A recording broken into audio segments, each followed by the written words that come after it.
नमस्कार दोस्तों, मैं मृत्युंजय आपका स्वागत करता हूं हमारे इस चैनल सटीक परामर्श में।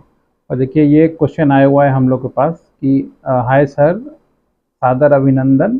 मैं गोरखपुर से हूं और गोरखपुर में रह के एक एनजीओ खोलना चाहता हूं, तो इसके लिए मुझे क्या करना पड़ेगा, मार्गदर्शन करें।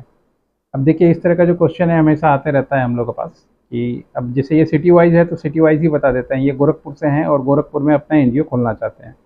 तो आप भारत के किसी भी कॉर्नर में रहें, लगभग समझिए सिस्टम एक है, मगर ये यूपी और आपका गोरखपुर के अकॉर्डिंग टू मैं बता देता हूँ। जैसे ये गोरखपुर से हैं और इनको खोलना है, एनजीओ खोलना है, तो इसमें दो तीन तरह का रास्ता इनको अपनाना पड़ेगा। इनको सोचना है कि किस तरह के रजिस्ट्रेशन ये कराएं। तीन तरह का रजिस्ट्रेशन होता है जो एनजीओ में होता है। सबसे पहले आप सोसाइटी रजिस्ट्रेशन करवा सकते हैं, जिसमें 7 आदमी चाहिए होता है, और लखनऊ में इसका रजिस्टर्ड ऑफिस है। लखनऊ से ये रजिस्ट्रेशन होता है। 7 आदमी का आपको नाम देना पड़ेगा, एड्रेस देना पड़ेगा, उनका स्टेटस देना पड़ेगा, वो क्या करते हैं ये देना पड़ेगा, मतलब जॉब में है, बिजनेस में है, सोशल वर्क में है, ये सारा डिटेल देना पड़ेगा। Father, mother, married, unmarried, tax payer, untaxed pair, ये सारा चीज़ लगता है। उसके बाद सोसाइटी में क्या है कि जहाँ पे भी आप ऑफिस खोलेंगे वहाँ का नो ऑब्जेक्शन लगता है। जो भी, अगर आपका मान लीजिए मकान मालिक है, रेंट पे ले रहे हैं, तो मकान मालिक का नो ऑब्जेक्शन, और इलेक्ट्रिसिटी बिल और उसका टैक्स का पेपर, या मान लीजिए खुद का प्रॉपर्टी है तो रजिस्ट्रेशन का डीड का जेरोक्स और इलेक्ट्रिसिटी का बिल, और कोई एड्रेस प्रूफ, आईडी प्रूफ आपका लगता है, सबका ही ये चीज़ चाहिए होता है और ये लेके जमा करना पड़ता है। उसके बाद से आपका नाम का वेरिफिकेशन होता है। जो भी नाम आप दिए हैं, अगर वो नाम अवेलेबल है तो फिर आपको एक सर्टिफिकेट दिया जाता है और फिर आपको एक बायलॉज बना के दिया जाता है। सोसाइटी में आप ही बायलॉज बना के देंगे, वो लोग सेटिस्फाई करके देते हैं। और उसके बाद फिर आप पैन कार्ड बनाइए, एनजीओ दर्पण में रजिस्ट्रेशन करवाइए, CSR 1 करवाइए, 12A करवाइए, ATG करवाइए, और गवर्नमेंट में प्रोजेक्ट फाइल कीजिए, या पब्लिक का अपना काम कीजिए, या डोनेशन कलेक्ट करके कोई काम कीजिए। ये होता है। दूसरा ट्रस्ट के माध्यम से होता है कि मान लीजिए इसमें क्या है, मिनिमम 3 आदमी चाहिए होता है ट्रस्ट रजिस्ट्रेशन में।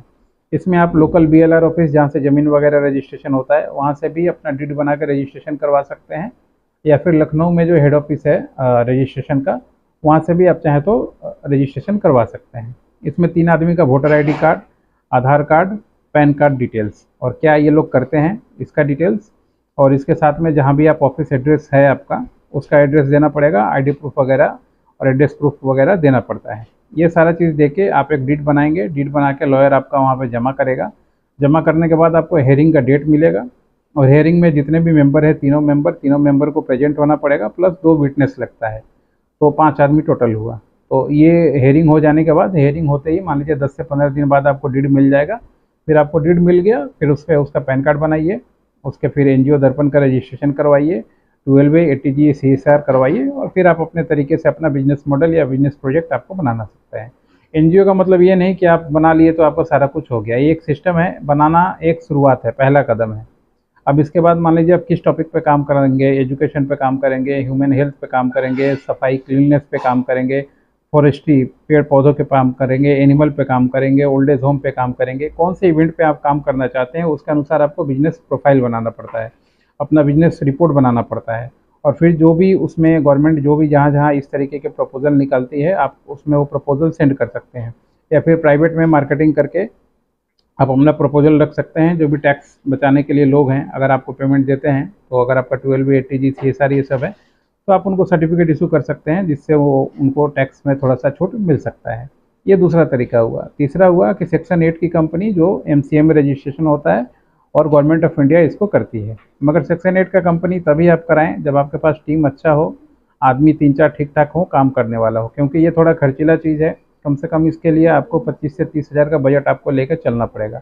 उसके बाद ही रजिस्ट्रेशन है, और डॉक्यूमेंट आपके पास सारा कुछ सही होना चाहिए। आपका आधार कार्ड, आपका पैन कार्ड, आपका बैंक अकाउंट डिटेल्स, आपका जहाँ पे आप रह रहे हैं उसका एड्रेस प्रूफ, ID प्रूफ, और रेंट एग्रीमेंट वगैरह, या अपना खुद का जगह है तो ये सब। क्योंकि MCA में गवर्नमेंट एक एक पेपर खंगाल के लेती है और फिर जाकर रजिस्ट्रेशन करती है। पहले नाम एप्लीकेशन होता है, डिन बनता है, DSC बनता है, उसके बाद फिर नाम अप्रूवल होता है, फिर जाके MOA सिग्नेचर होता है, MOA फिर जमा होता है, कौन कितना पैसा लगाया, कौन कितना बजट लगाया, ये होता है। उसके बाद 90 दिन बाद KYC फाइल होता है, और फिर हमेशा इसका जो कुछ ना कुछ सिस्टम MCA का हमेशा चलते रहता है।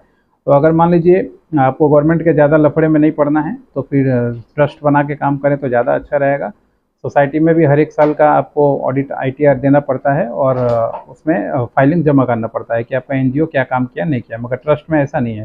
ट्रस्ट एक बार रजिस्ट्रेशन करवा लीजिए, उसके बाद फिर इनकम टैक्स का जो फॉर्मूला है वो आपको लागू होगा, इनकम टैक्स वगैरह भरना पड़ेगा, मगर हर एक साल जाके गवर्नमेंट के पास कुछ जमा नहीं करना पड़ेगा। तो ये 3 मोड है और तीनों मोड का ही बजट आप समझिए तो 1 रुपये से लेके 50,000 तक का बीच में आपको बजट बना के चलना है, तभी आपका काम होगा। और जल्दबाजी का काम नहीं है ये नहीं कि NGO बनाएं और तुरंत आपको गोरखपुर में कोई ला के बोरा भर भर के पैसा देने लगेगा, ये गलत फहमी में ना रहें। इस तरह के जितने भी प्रोजेक्ट हैं या जितने भी कहानियाँ मार्केट में सुनाई जाती हैं, 99 क्या 100% झूठी कहानियाँ हैं, फंस जाएंगे।